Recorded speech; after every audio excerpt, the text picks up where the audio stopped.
Now batting for the New York Yankees, the shortstop, number 2.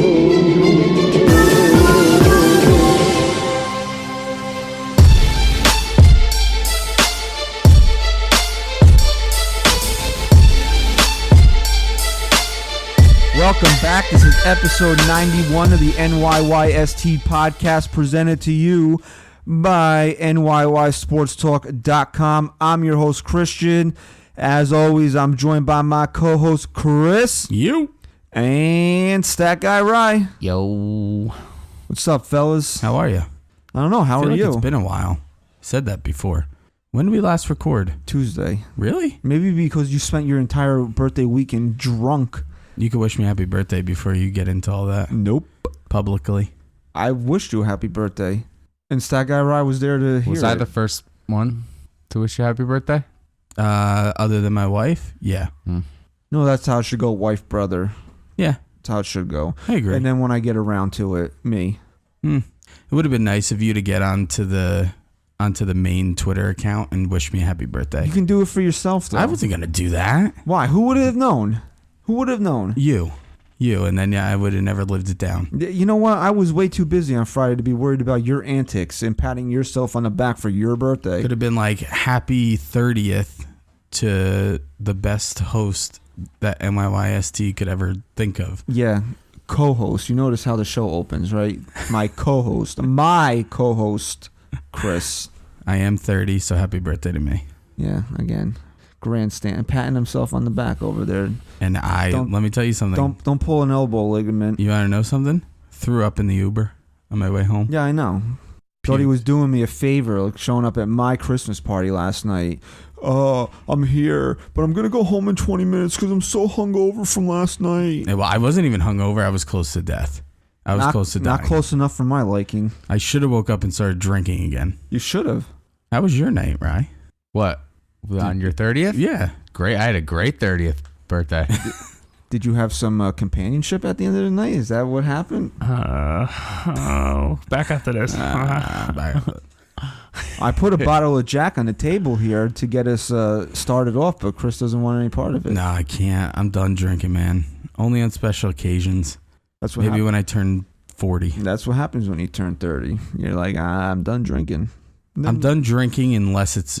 Like, I'll drink on Christmas and New Year's, and that'll be it for me for a while. So he drank this past weekend, he's going to drink next weekend, and he's going to drink the following weekend. Yeah. But I'm done drinking. And Patrick's probably mad at me right now listening to this. Patrick. I don't think you really affect his life that much. I think I do. Did he wish you a happy birthday? I don't know. I don't think Patrick did, man. That's messed up. Come on, dude. Well, you know what? You're not that important. I guess not. You know what is important, though? What? Wednesday could be a very important day for the New York Yankees, as Manny Machado has apparently set a meeting with the Bronx Bombers. Let me ask you this. Is that his first meeting?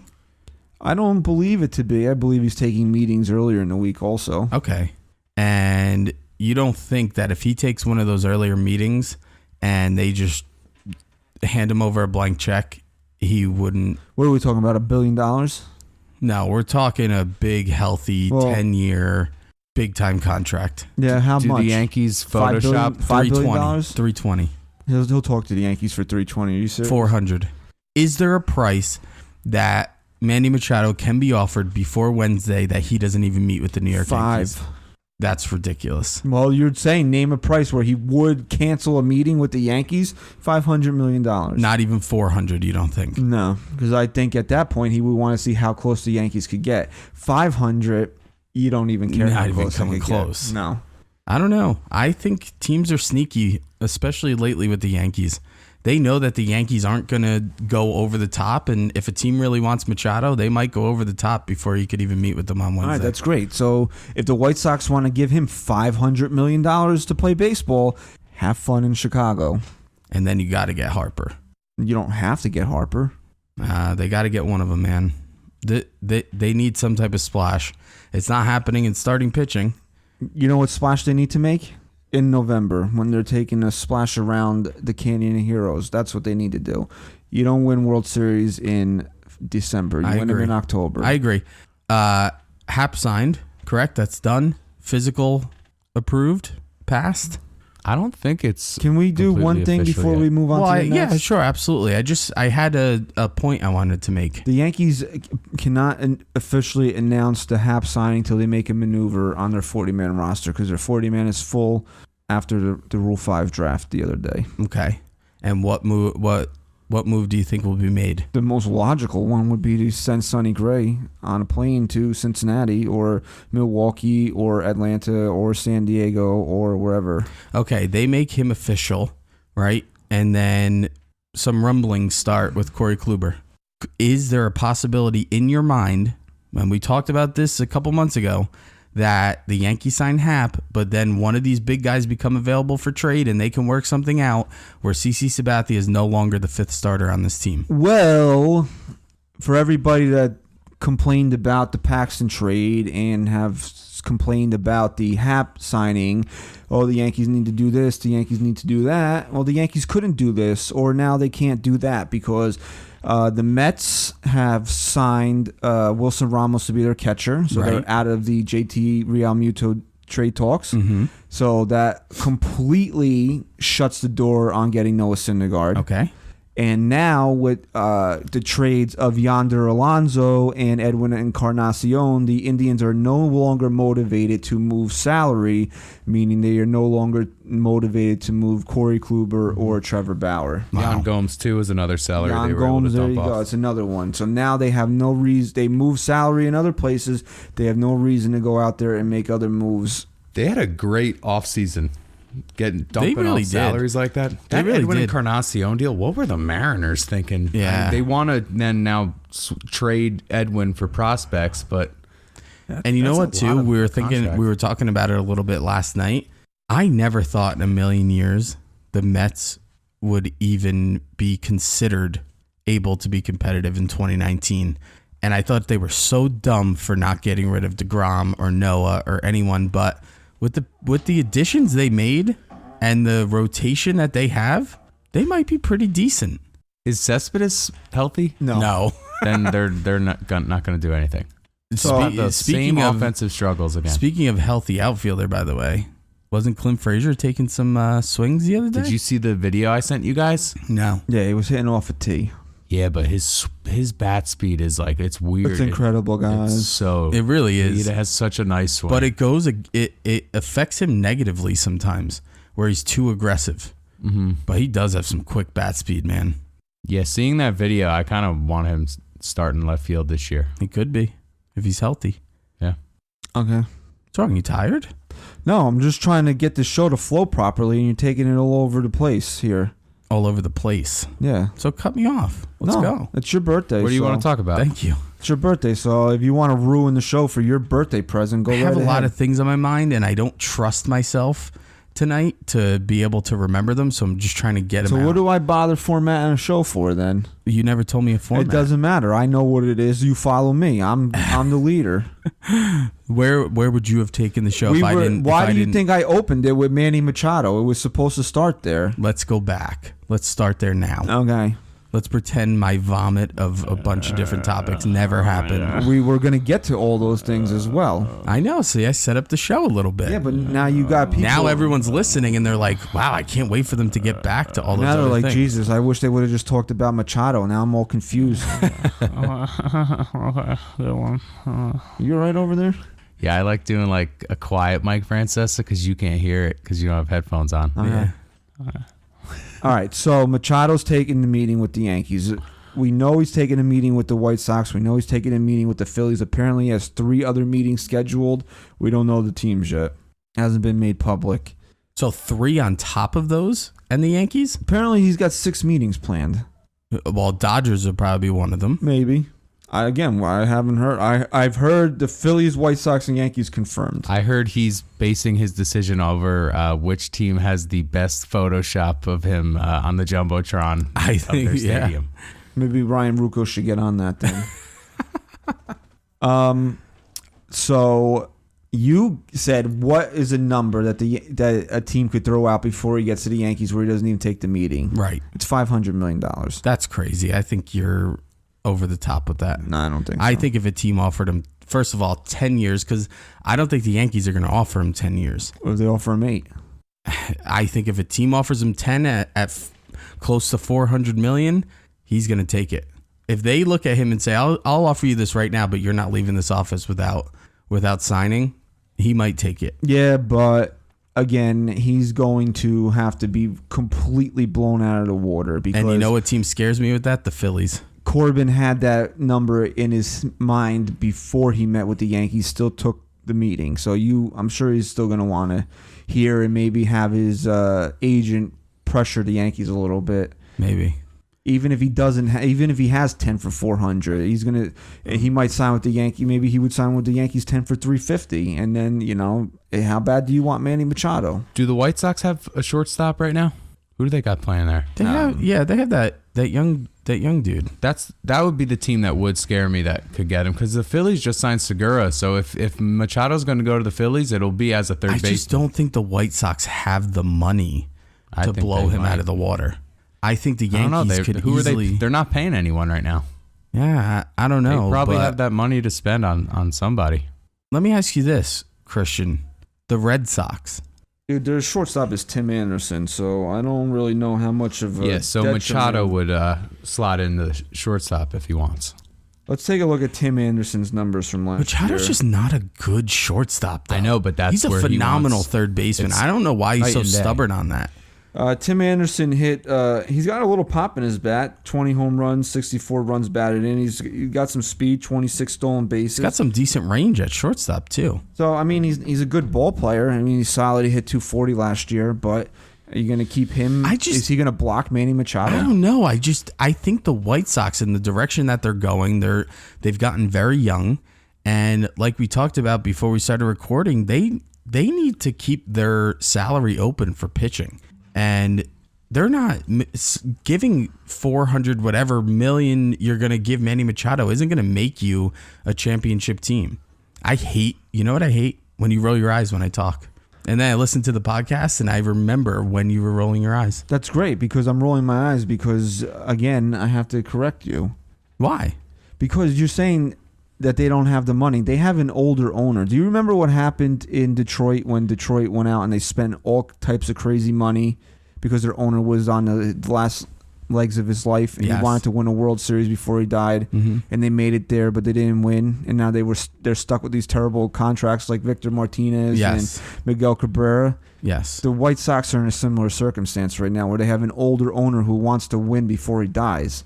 That's why they're dangerous right now, because this guy doesn't give a crap about money. He probably has 3 or 4 years left to live, so what does he care? Yeah. I'm not being crass. I'm just saying this is this guy's mindset where he's like, what do I got to be fiscally responsible for? I get that. I just think that the White Sox are on a really good path right now, and I think signing Manny Machado, even with the owner's short lifespan right now, doesn't necessarily take them over the bump. It probably doesn't, but that's not. I mean, don't you have to go for it in that sense? If this is what this guy is thinking, I guess if that's what the owner's prerogative is at that point, and he thinks Machado brings him a World Series before he drops dead, I guess so. Well, and Machado's only 26, so a long-term deal. I mean, it's not just. And they're pitching. We saw it when they played the Yankees last year. It's not great, but they're all young guys with high upside. Their bullpen is pretty scary. Yeah. Their outfield is to get overall their outfield. I hated playing them all year last year. Every ball you thought was going to drop, they made, even home runs. I think it was that guy? I gotta look his name. I hate him. I don't even want you to say his name. Back-to-back games, he robbed Aaron Hicks, right? Yeah, Adam Engel. Oh. Yeah, he's good. He's a good player. Back to my question on the Red Sox, though. The Red Sox don't have the luxury. Why are we talking about the Red Sox? Because I'm asking a question because they're in a similar spot to the Yankees where they have a third baseman who is a phenomenal hitter and they don't really trust defensively. Who, Devers? Yeah. So what does that have to do with anything? Do they have the money to potentially snag Machado or work his price up? No. You don't see that ever happening. They're not in the market. They're Dombrowski's out there saying he doesn't have the money to spend on a relief on bullpen. That's why help. I was asking, because I didn't think that they really had the money to do anything. I can't believe that he would come out and say that unless he's trying to lower the market value on some guys by not having the Red Sox in the mix for some. But if they don't it doesn't sound like Kimbrel's going back there. And I mean, Joe Kelly's a bum and everything, but he's got good stuff. And he's been good for them at times. If you're not going to replace those two guys, I don't know how they expect to win a division next year. Well, their bullpen got worse, and that was their biggest weakness all year last year. So now they don't have a closer, and they don't have Joe Kelly. So what are you trying to tell me? That they're not going to go out there and get Zach Britton or David Robertson? I don't see how they're going to be good next. I mean, they're going to be good, but I can't trust that bullpen to last over 162 Joe Kelly games. got really lucky that he had a phenomenal postseason. It really upped his value. Red Sox probably could have gotten him back if he wasn't as good in the postseason. You know what? He's from California. He probably wanted to won a World Series in Boston. He probably wanted to go back home. So. I hate him. Good not. Well, you know what? Unfortunately, the Yankees do play the Dodgers this year, but you don't have to look at them as much. The whole debate surrounding Manny Machado here is if the Yankees are not trading Miguel Andujar, and it doesn't look like they are now because, like we said earlier, Syndergaard, Kluber, Bauer, they seem to be out of play right now. All different circumstances leading to that being the case. So Andujar's there. If the Yankees are going to stick to what they said and extend Didi Gregorius, now you got shortstop and third base pretty much locked up. Where is Manny Machado playing on this team? There's two different ways I look at it. You get Manny Machado while Didi's out, and it really opens the door for trading Andujar mid-season if a big pitcher becomes available. And we talked about how you're not going to really want to trade him for a guy who's only going to be here for 2 months. But Madison Bumgarner, if he's available and Andujar gets that deal done, the Yankees are going to definitely think about it. No, you can't trade Miguel Andujar for Madison Bumgarner. Okay, even if it's not Bumgarner, even if it's a guy with more control that they feel is going to take them over the top pitching-wise, they're going to do it, and that opens the door for it. The second thing I could think of is if either Clint Frazier's not healthy or isn't really getting the job done, you do what we talked about, and you put Stanton out in left field. You DH Andujar when Didi gets back, and you throw Machado at third. I don't like pigeonholing Andujar into a DH spot at this point in his career. Yeah, but let's see how confident they are with him defensively. I wouldn't necessarily say you can't trade Andujar for Baumgartner. No, come on. You can't trade him for 2 months of Madison Bumgarner. But the Cubs traded Gleyber Torres. Gleyber Torres was still a prospect, though. Miguel Andujar is no longer a prospect. He's a legitimate major league hitter now. And who's to say, though, that they couldn't sign Bumgarner after that? But even a prospect, Gleyber Torres, was still more touted than... If I never saw Miguel Andujar in a major league uniform, I'd be 100% in agreement with you. You don't know what these guys are. They have not faced major league pitching yet you trade him 100 out of 100 times. What if you never saw Torres in a major league uniform? Would you trade him? If I was the Cubs? No, if you were the Yankees and Bumgarner became available, Torres never stepped foot on a major league baseball field yet, but he was highly regarded the way he is and was as a prospect. Okay. Would you trade him then for a guy for 2 months? Absolutely. So then you'd be saying you'd be all right with the Yankees trading Florial for Bumgarner? Yes. Absolutely. Okay. All right. But I trade prospects for rentals. I don't trade established major leaguers for rentals. But you know what? I'm going to fight you a little bit on that because who's to say Andujar is even going to be playing in the postseason with what happened last year? That's great. Then you know what? He has no value to anybody. If that's your outlook on him, he has no value to anybody, and he's not going to get you Madison Bumgarner. But just think of that lineup. If you throw Stanton in left, minus the whole no lefties, okay? You throw Stanton in left, Andujar's your DH, Didi and Machado, all in the same lineup. That's phenomenal. Mm-hmm. Top to bottom. I mean, that's the best. That's got to be the best lineup ever put out. What if the Yankees can find a way to get rid of Jacoby Ellsbury, trade Clint Frazier, sign Bryce Harper, don't re-sign Aaron Hicks, and then in 2021 your outfield is Bryce Harper, Aaron Judge, and Mike Trout. There's a lot of Trout talk. There's a lot of Trout talk going around. He's got 2 years left on his contract. And it's so, and that sounds phenomenal to me, but it's so difficult for me to care about 2021 right now. I'm just saying, though. Think about it. I'm actually glad you brought up a point because we dropped the ball on something after we interviewed Hoke. And that was talking about Jacoby Ellsbury.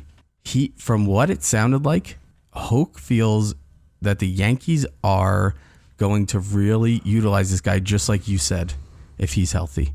I've been saying that long before we talked about Hoke. You have, but hearing him say that now, that's crazy to me. That's crazy to me that they could look for him to be a big part of this team next year if he's healthy. They owe the guy $44 million. What are they going to do with him? What are they going to do? He better with him? produce. You're not just you can't just keep throwing him out there because you owe him $44 million.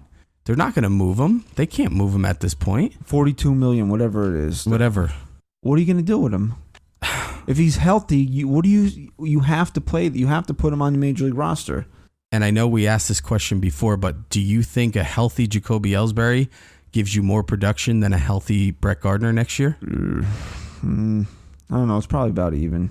I think Jacoby might have a better upside at this point. Yeah, maybe. So with Machado, right? I hear a lot of fans say, "We'll just stick Andujar at first base." I'm not okay with that for a couple of reasons. Number one, too many people play too many video games, and you just can't move people. First base is a crazy position. Think of how many runs Mark Teixeira saved when he was here. Yeah. How many games you'd watch and you'd see him make a phenomenal play. That is a tough position. You can't just move somebody somewhere and expect it to work out okay, especially a bad defensive player. Now you're going to move him to a position that he doesn't play. I understand. The reason why that's always the go-to is because first base is not regarded as a defensive position, but except for when you have a great defender over there. Or when you have a really bad defender over there and you see how much of a defensive position it really is. Right. It's just not regarded as a defense because historically it's always been an offensive powerhouse over at first base, but we hold our breath every time Andujar gets a ball at third. Are we going to be holding our breath every time there's a tough play, a ball in the dirt, thrown to first base at that point? Yeah, I mean, maybe you'd feel more comfortable with him playing first as long as it's Manny Machado playing third. Maybe. But something we're also not thinking of is what if Miguel Andujar is working his ass off right now and he comes back to be a phenomenal defensive player? Well, that's another thing. And then a lot of fans are like, well, you know what? He learns to play first base in the offseason. Well, here's how we're going to take this now. If he's learning to play first base, how's he getting better at third base? Right. And don't the Yankees have to find out if Luke Voit is for real or not? Yeah, absolutely. That is a top priority because if Luke Voit is going to be the real deal, he's going to be around for a long time. And we saw what he was capable of last year. And if he can stretch that out over a full season, he was a steal. I'm not saying Luke Voigt's going to hit 45 home runs, but don't the Yankees have to know whether or not he's going to be a competent major league hitter throughout the course of a season before they decide if they need another first baseman? Yeah, and how many times have we talked about how desperate the Yankees are for production at first base? If this guy is the real deal, you're going to want to find out right away. You could legitimately look at a lineup where Luke Voit bats ninth and he can give you 25 home runs. I think you're downplaying him. I think he can hit you 40 home runs in a season. I really do. I don't know how hard. It's going to be hard for him to keep up that pace that he was on last year. Yeah, I mean, he was on another planet last year. Another planet, but maybe he's that good. Yeah, maybe he's going to be in a lineup that with nobody Stan. realized it until he was 27 years old. I don't know if he's going to be that good. Christian, we'll go right back to Aaron Judge. Did any scout think that he was this good? Anyone? There's a difference between the two.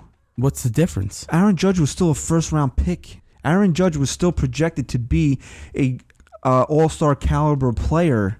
He wasn't expected to be an MVP type player. I know it's a different sport, but was Tom Brady ever expected to be considered one of the greatest quarterbacks of all time? That is a 1 in a 10 million shot.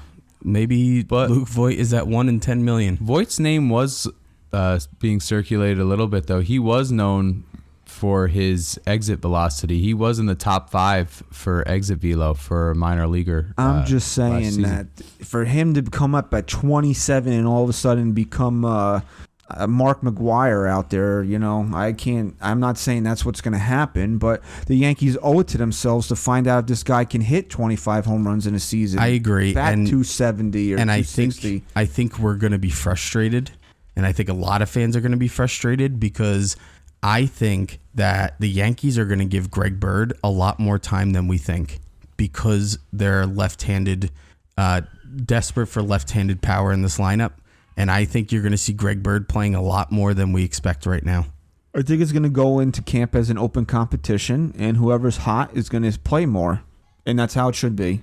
I think they're going to play it off that way. I still think Luke Voit is going to be considered, regardless, going to be considered their everyday first baseman. But I think we're going to see a lot more of Greg Bird than we expect. If it's close, Voit will probably get the nod in the beginning of the season. But if he's hitting 110 in spring training and Bird's hitting 340, Bird's going to start the season at first base. Hey, and if Greg Bird can be what we expect him to be next year, I'm fine with that. I was just saying, I'm fine with him getting more playing time than we expected, but he's got to produce. There's still people out there that are blaming last year on him being injured, that he still needs one to come into a season completely and fully healthy. If Brian Cashman held a press conference tomorrow and said, Greg Bird came to us, he was actually injured last year and we didn't know, we're going to give him one more full year. He's going to be our starting first baseman regardless of anything else. Are you mad at that? No. You're okay with him getting another chance at a full year. You want to know why? Lefty. He's left-handed. Yeah. That's why I'm asking you. Because maybe he's still the answer. Maybe we were too quick to, I mean, it's easy now because we're so far removed from hating him so much last year, but we need lefty bats, and if they're not going to get Harper, Greg Bird could be that guy. Greg Bird could be the guy they got to give more time to. I think fans are just frustrated with the guy that he was the first guy to break in as part of this new baby bomber initiative, and he came up in 2015 and he hit a bunch of home runs, and then he's basically been hurt since then. And he had a couple dingers in the postseason in 2017, and he's been hurt. He was hurt again, so I don't know. He's a very frustrating guy. He is. But if you're going to sign Machado until Didi's back, you're giving a lot of time to Bird. You have to. You have to, because if you don't, where's your lefty? Especially if Frazier's healthy and Gardner's not playing that much. Your everyday Aaron lefty Hicks would be Hicks because he's a switch hitter. So you need more than that. I agree, and that's why I think it's foolish to go out there and spend that type of money on Manny Machado when Bryce Harper's sitting there waiting for somebody to give him a call. I think that train's passed, man. I'm just saying.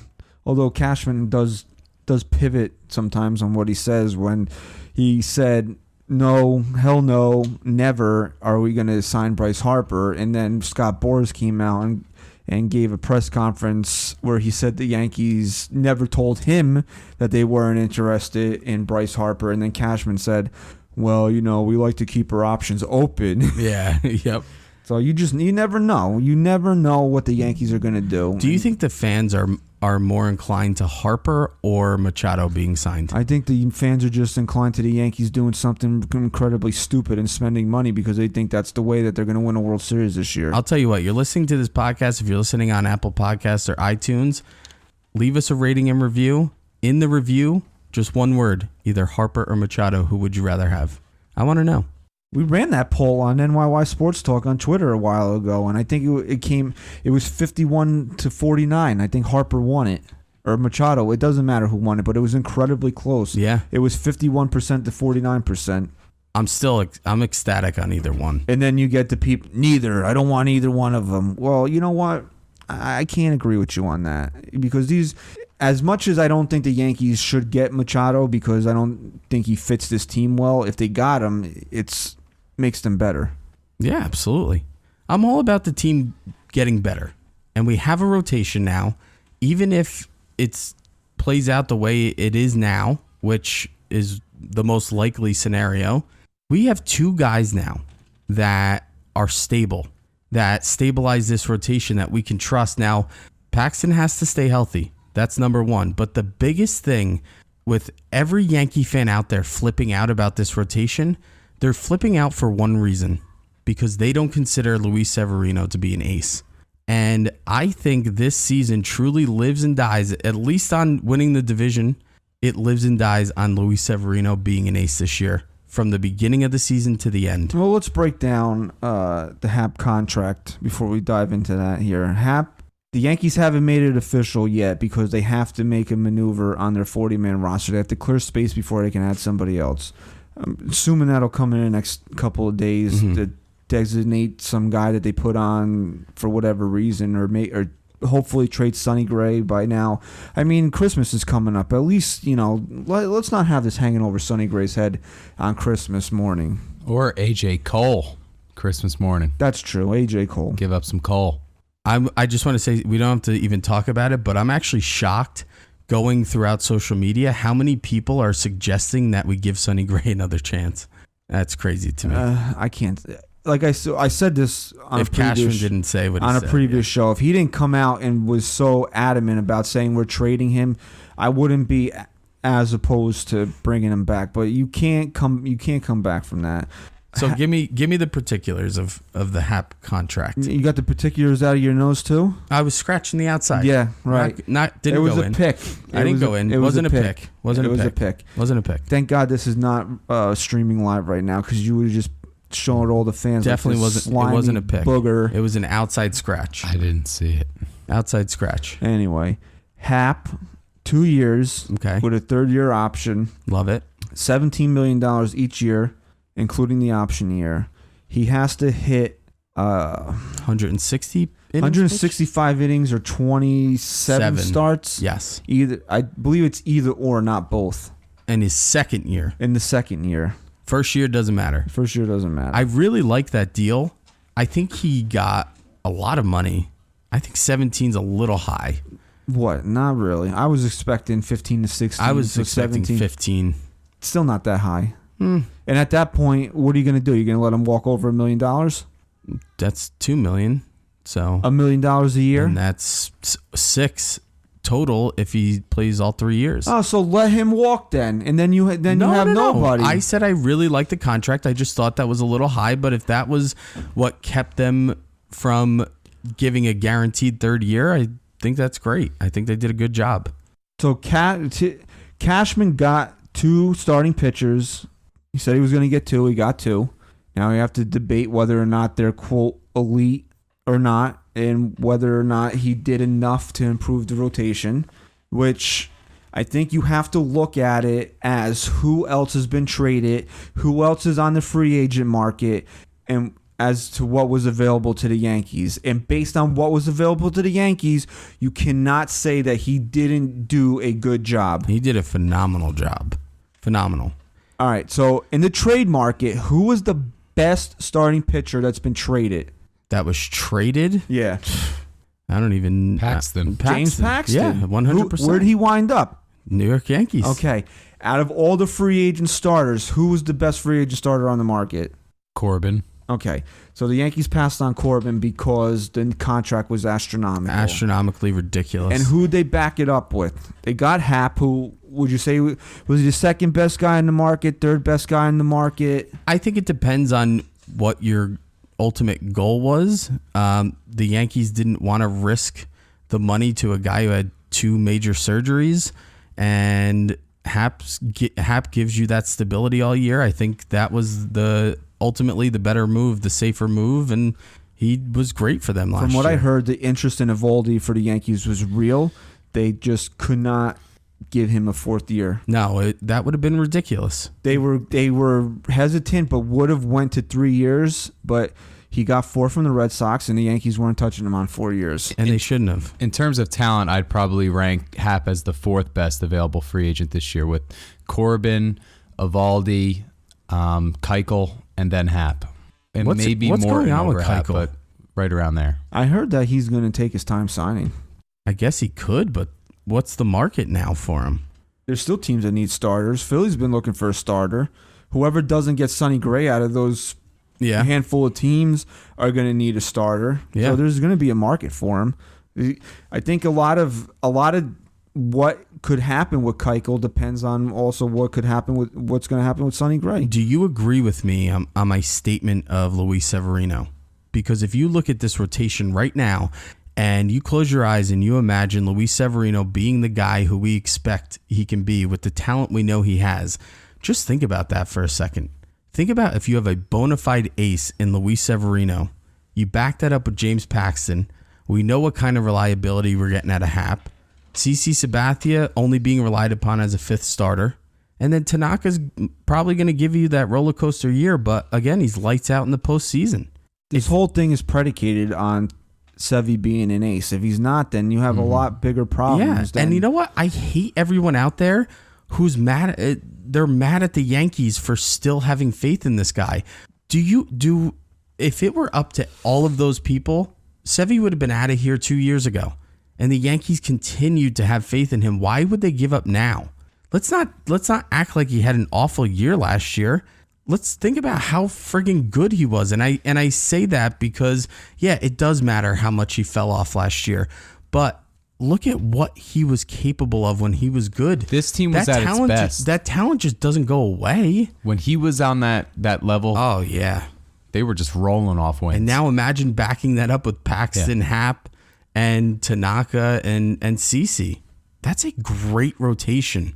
It's solid. I tweeted out everyone's career ERA right now, and they're all below 4.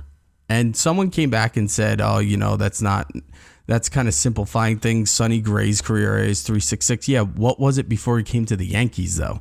So let's see. And Sonny Gray's ERA as the Yankee was still pretty representative, even despite how terrible he was in the Bronx. Sonny Gray's biggest issue for me wasn't how bad he was at times. It was the fact that he wasn't strong enough to hone it in to at least eat the innings that we know he was non-competitive. When he was bad, he was non-competitive. Exactly. He couldn't fight through his issues. That was my biggest issue. How many games would he get 2 outs right away, and then all of a sudden he'd walk the bases loaded and give up a grand slam? Because if Sonny Gray was going to have a 4+ ERA, I would have been fine with that if he was still eating innings, and he wasn't doing that either. You sense no toughness in him. Yes. That's a big problem. Yes. For me. And I think you're going to get the complete opposite out of a guy like Paxton. I think Paxton's confident. The guy hunts moose in his spare time, so I think he'd be all right. But back to this whole notion that Cashman didn't do enough. Do you feel that way? No. I still feel like with Machado and Harper available, that one of those guys. Just speaking strictly on improving pitching, the rotation, did he do enough? I think saying that he did a phenomenal job would accurately describe what he did. Because Syndergaard didn't get traded. It doesn't look like he's going to get traded now because apparently the Mets were only trying to move him to get Real Muto. Right. And they're out of that sweepstakes now. Right. Kluber and Bauer are not going anywhere now, apparently, because the Indians moved payroll. So they don't have to move their pitchers to save money. And for everyone out there real quick listening saying, but they could have got him, you were giving up Torres. So if you want to go do that, fine. But I don't. So now the market changed a little bit for the Indians, and they're not going anywhere. We heard from our buddy Munch that the Yankees, and I trust his word, not because I've done his show a bunch of times, but he's a big host out there. He's keyed in. He does their pregame shows, so he knows what's going on out there. He's got a lot of connections over there. He told us that the Yankees were hot for Kluber and Bauer, but they would not meet the Indians' asking price. He admitted that he didn't know how steep the price was. Right. But it also goes back to what we heard earlier in the offseason, that the Indians were not moving off Gleyber Torres in a deal for either one of those guys. Yeah, and you have to think of it logically, too, with what the Indians are doing. Again, we said they're not rebuilding. You use the word retooling, which accurately describes it. Why would they give up Kluber or Bauer when A, they know how easy it's going to be for them to win that division, and B, why would they give them up if they're not going to get the world back? And when a guy like Gleyber Torres is on the New York Yankees, they're going to ask for him, and they're not going to give up until they get him, because worst case, the Yankees continue to say no, and then you still have Kluber and Bauer on your team that's already going to win the division. So the three best potential trade targets in Syndergaard, Kluber, and Bauer were either A, never available to the Yankees, B, set such high prices on them that the Yankees would have never traded for them, and then you got the next guy in that line there is Paxton, who wound up being a Yankee. So out of the trade market, Cashman got the best guy available. Definitely. I mean, there hasn't been a trade for a pitcher that, you were upset that the Yankees didn't get that guy. The only other starting really. pitcher I think that got traded was Tanner Roark. Did you want him? No. So and I said that's it, right? I said that Happ wasn't number one on my list. If they could have gotten Eovaldi for a better price, I would prefer him. But I also said I was still going to be happy if they did end up with J Happ. And I think he's the right move. I mean, honestly, for next year, just speaking of next year alone, what's the ceiling for J Happ as a Yankee all year? Low 4, high 3 ERA. I'll take that all day. He's going to go out there and give you at least 5 or 6 innings every time. He's going to be an inning eater for you. He's gonna take that ball every 5th day. You need a guy like that. Yeah, this rotation's been missing stabilizers, and I think that Paxton in a full year of Happ is really going to solidify this after rotation. what Eovaldi did last year in the postseason, if you could have gotten him at a price you were comfortable with, you take that risk. But at that price, you're not taking that risk on a guy like that. Is the Yankee starting rotation better today than it was heading into the 2018 It is season? literally not even debatable. It's not debatable. I'm sorry. So then did Cashman do his job? Beyond. I think he did a great job. And I know a lot of people wanted the Yankees to get Charlie Morton. I thought it was an interesting avenue for them. He got 2 for $30 with Tampa. But the Yankees, again, this was a guy they had. So they knew what his makeup was. They knew that he could handle pitching in New York. What misstep did he have in the regular season? He didn't. He had one bad outing as a Yankee in the regular season. He had, 2.67 ERA as a Yankee last year? Yeah, something like 7-0. And look, you want to talk about James Paxton and that you're not confident in him and you don't know what he's worth and he might get hurt, fine. But you know what we gave up for him? No one. Because we don't know what Justice Sheffield is. If we were sitting here today and Brian Cashman gave up Andujar for James Paxton, I might have a different outlook on it. But we didn't. And we got him for nobody, in my opinion. Nobody who he screamed for weeks on this show. Bring up Sheffield. Sheffield's got to pitch on this team. Let me see what he's got. But now he's a nobody. He's a nobody because they never gave him that serious opportunity. Screamed for weeks. Yep. Nearly had an aneurysm on this show over Justice Sheffield. Now because he's a nobody. you just said it yourself. Is this rotation better this year than last year? Could we have seen what Sheffield was because of how vulnerable this rotation was last year with a guy like Sonny Gray taking the ball every 5th day and going 3 innings? I wanted to see Sheffield. 3 innings on a good day. I wanted to see Sheffield, and we didn't, so he's nothing to me. He's absolutely nothing to me. Could he end up being something? Sure. But as of right now, we got James Paxton for nothing. Yankees have a lot of guys with similar names. They got, what? How many Aarons are on this ball club? 40. Now, Hicks, Judge, and Booner. They just signed a minor league guy, a Tyler. Did they get another Tyler? They have, they're 2 starting rotation additions. Their both first names are James. Yeah. Speaking of Booner, by the way, you follow him on Instagram? No. He was getting lit the other night in the city with Andujar and Gary Sanchez. And I have to say, Gary Sanchez looks good, man. Good. Even with the surgery or whatever and being hurt, he looks completely different right now. They were partying? Sanchez was at the Canelo Alvarez fight. First of all, it seemed like Boone posted the picture when he was already drunk. And then he's like out in the city with my boy Andujar and Gary Sanchez. And I was like, man, he was drunk when he posted that. Were they all at the fight or was just Sanchez at the fight? Oh, I don't know. It was just 3 of them. It looked like someone took a picture. They all their arms around each other. I know that Gary was at the Garden last night for the Canelo Alvarez fight. Really? Yeah. Gary and our boy Torreyes are really close. Who? Torreyes. Ronald Torreyes. Yeah, that's the picture I saw. But Gary was wearing that same suit at the Garden. So maybe they were all at the fight together. They look sharp. Right? Maybe. And drunk. A little tipsy. Little buzz. Maybe they were celebrating my birthday. I don't think so. Gary looks good, man. No, he's fat. No, he looks good. No, he's fat, bro. Come on. And lazy. He's fat and lazy. And pass balls. I just saw one go through his legs on Instagram. Really? Wow. Yeah.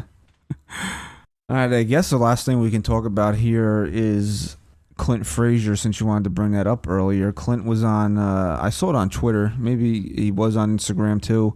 He's taking some swings off a tee. Bat speed looks there. He did announce that he had been doing baseball activities for a couple weeks now. So Clint Frazier, Red Thunder, is he going to be a major factor on the Yankees in 2019? Do you think if the Yankees are confident that he's healthy through spring training and everything, Red Thunder, that they're completely confident in putting him right on this major league roster, or do you think they need to see him in the minor leagues again? That's a hell of a question. If he's healthy in spring training and hitting, does he make the ball club out of spring training, or do they need to send him down to AAA for a couple weeks? That's a very good question. I have to believe that he would. You know what it really comes down to? What Mr. Operation is doing. How bad is Jacoby Ellsbury's bronchitis?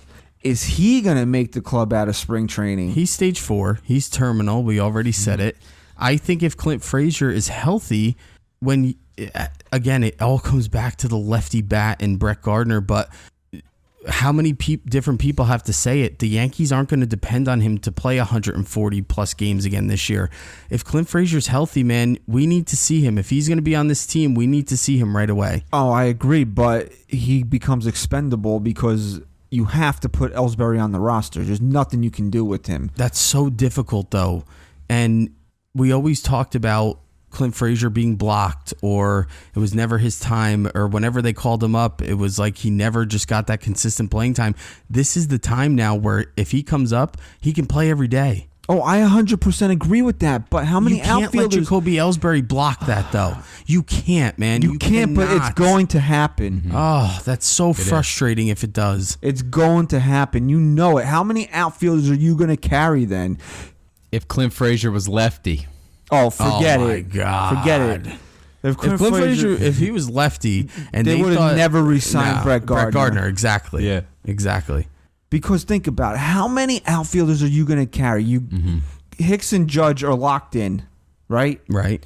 Gardy's going to be here. That's 3 right there. Most teams carry 4 outfielders, which technically the Yankees already do because Stanton's going to be here. He's going to be here every day DH, but he can play the corners.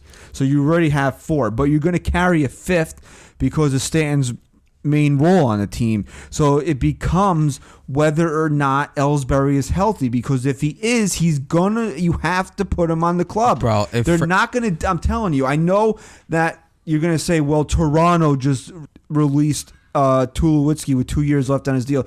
The Yankees are not going to do it. I cannot see a scenario where straight out of spring training, Jacoby Ellsbury, healthy Jacoby Ellsbury, is released or designated for assignment with $42 million left on his deal. If Clint Frazier is healthy, though, then you go send Jacoby Ellsbury to get another operation on something.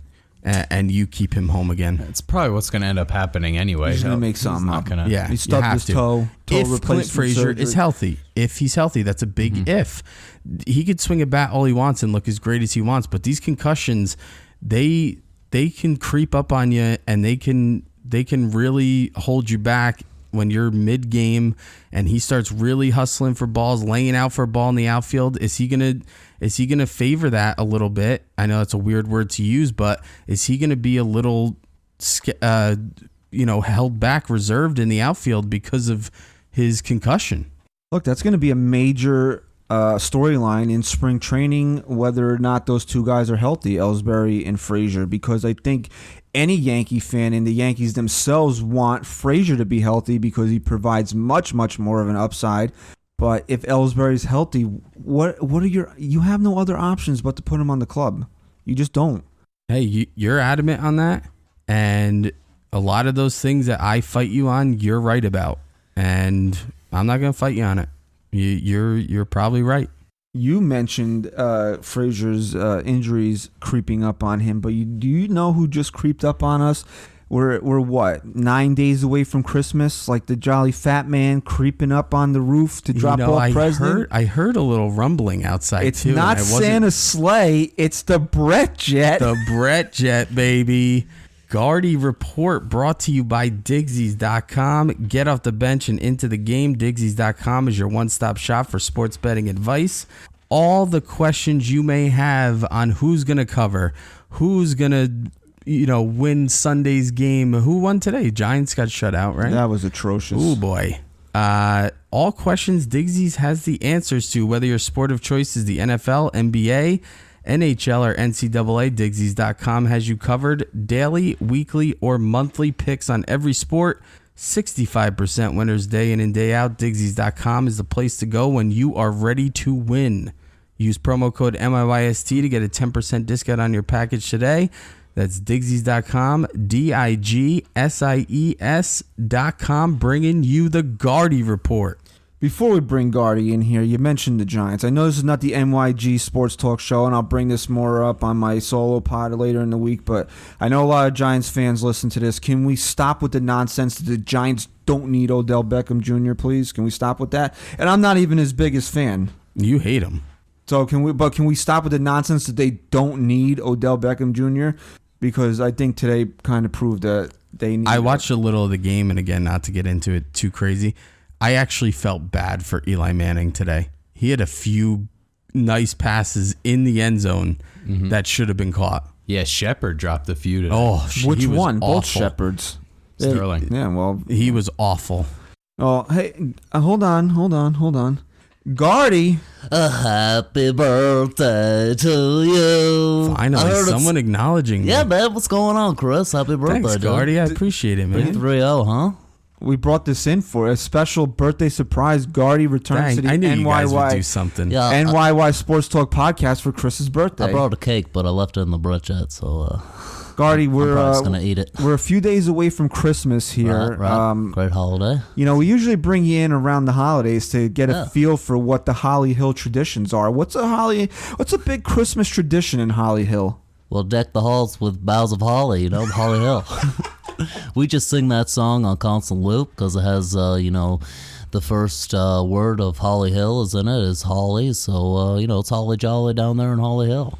All right, Brett. And we got a bunch of Christmas lights on the farm, dude. I'll strap them up to the John Deere, and I'll just drive through the cornfields with the lights, and they spray out on the corn. And, we got a lot of lights out there on the farm, and we're having a holly jolly time down there in Holly Hill. Sorry, I had to say it.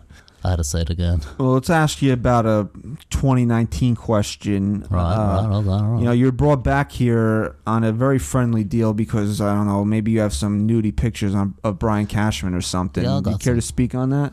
Oh, man, it's between me and Cash, and, Booney likes me, so, they hooked me up with a nice little deal, and I'm back for the next season. What can I say? And I am starting left field, I'll tell you I was that. just going to ask you real quick, how do you feel about what we discussed, that Ellsbury, if healthy, could be a better fit? Yeah, I'm not really a big fan of this whole pod today, guys, because I heard the Ellsbury talk. I also heard you compare me to Brendan Nimmo earlier, and that's not... How'd you hear that? What are you How long have you been out there? Because we were talking about that before. Does have sonar, and I got this whole place wired. Is it wired for sound? Yes, I have.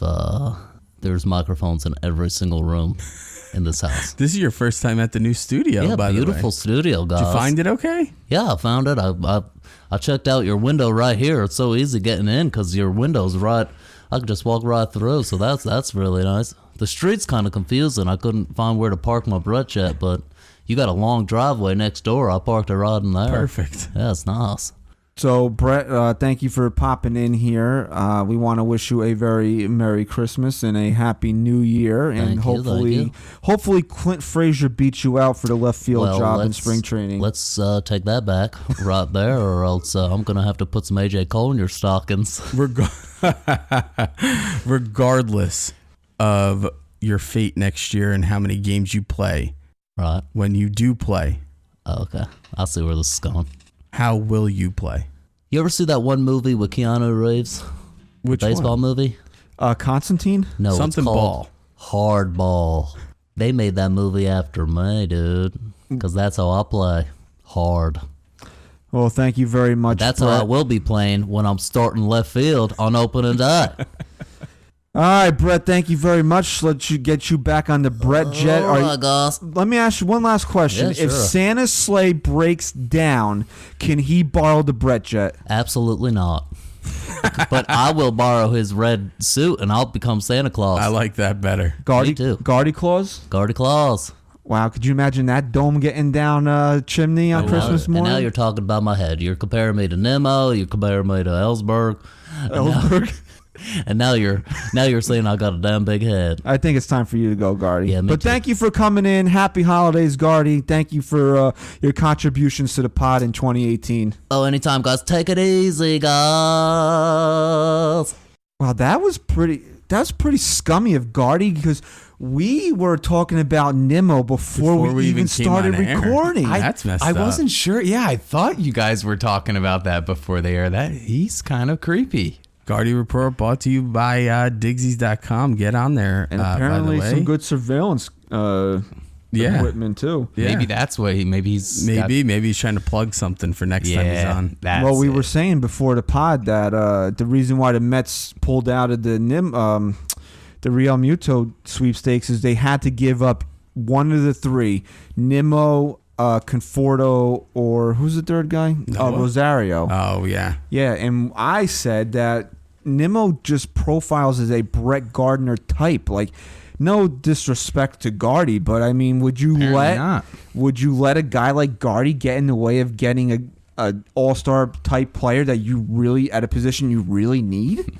No, Probably not. Gardy actually was a little rough on me because I was actually defending him. I didn't like your comparison Yeah, that's true. to Nimmo.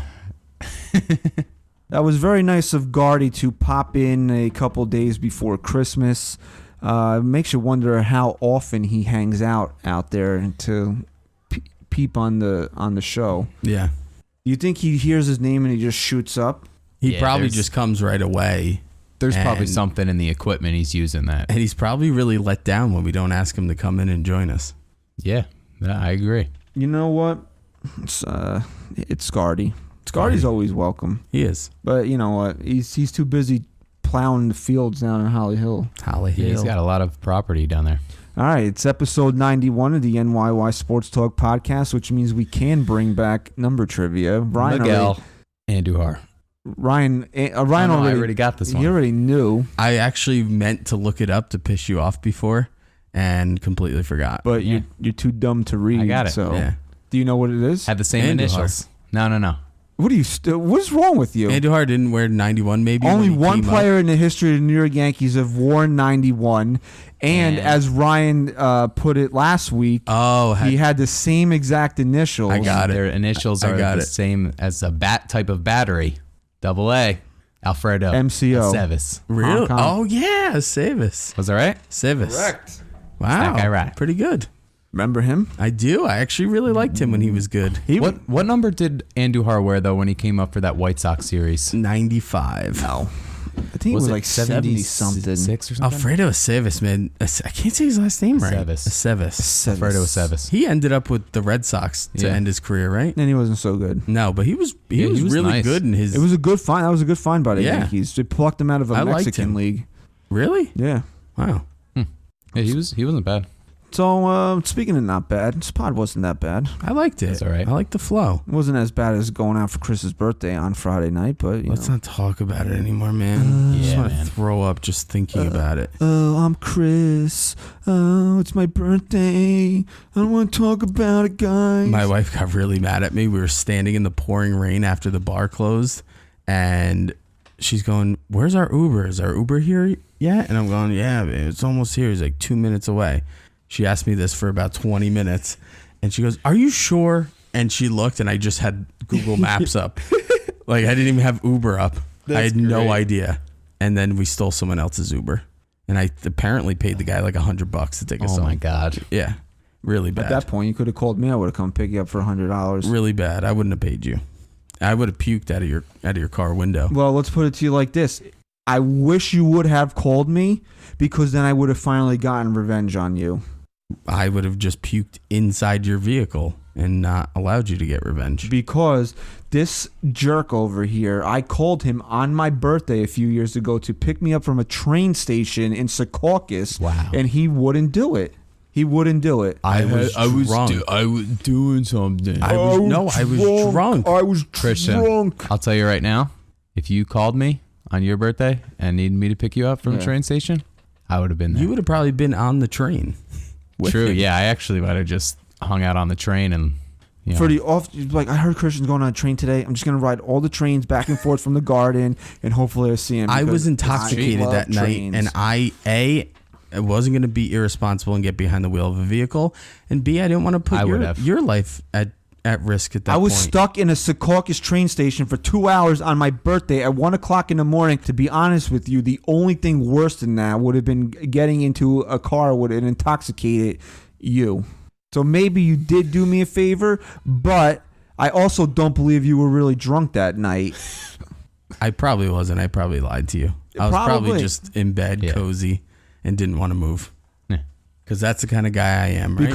Right, Christian? Yeah, it is the kind of guy you are. Because speaking of move, you've moved 9 times since I've known you, and I've helped you move all 9 times. But this Jagoff can't come and pick me up in Secaucus. No, he Jack me off. He always, people do things for him, but he never reciprocates. No, he doesn't know. He's not a reciprocator. I'm a taker, not a giver.